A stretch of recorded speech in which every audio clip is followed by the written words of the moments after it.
Have you ever wondered what you would do if your greatest enemy suddenly died? What if that enemy was also the father of your best friend? This is the incredible, heart-wrenching story of David.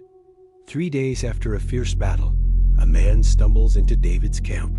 His clothes are torn, his head covered in dust. He falls at David's feet and tells him he's just escaped from the Israelite army.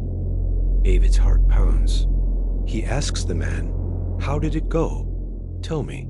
The man's voice trembles as he delivers the news. The people have fled from the battle, and many have fallen and are dead. Saul and his son Jonathan are dead also.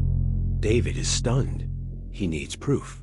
"How do you know that Saul and his son Jonathan are dead?" The man explains he was on Mount Gilboa and saw King Saul leaning on his spear, with the enemy chariots closing in.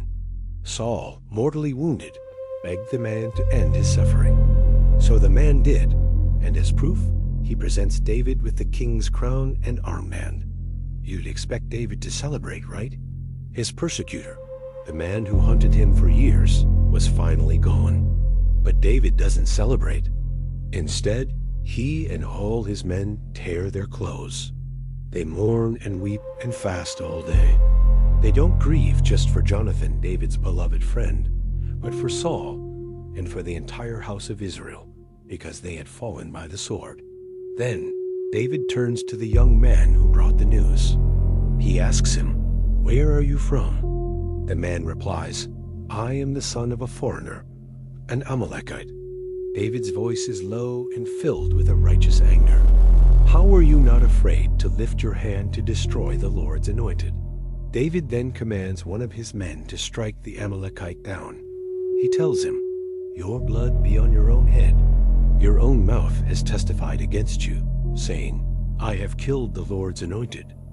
Instead of reveling in victory, David is overcome with sorrow. He then composes a beautiful, tragic song, a lament called "The Bow," to honor Saul and Jonathan. He orders it to be taught to the people of Judah. It's a song not of triumph, but of deep loss, honoring the beauty and strength of the fallen heroes, even his enemy.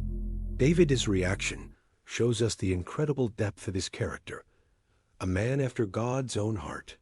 If you were moved by this story and want to hear more powerful tales from the Bible, if you enjoyed this video, please subscribe to this channel.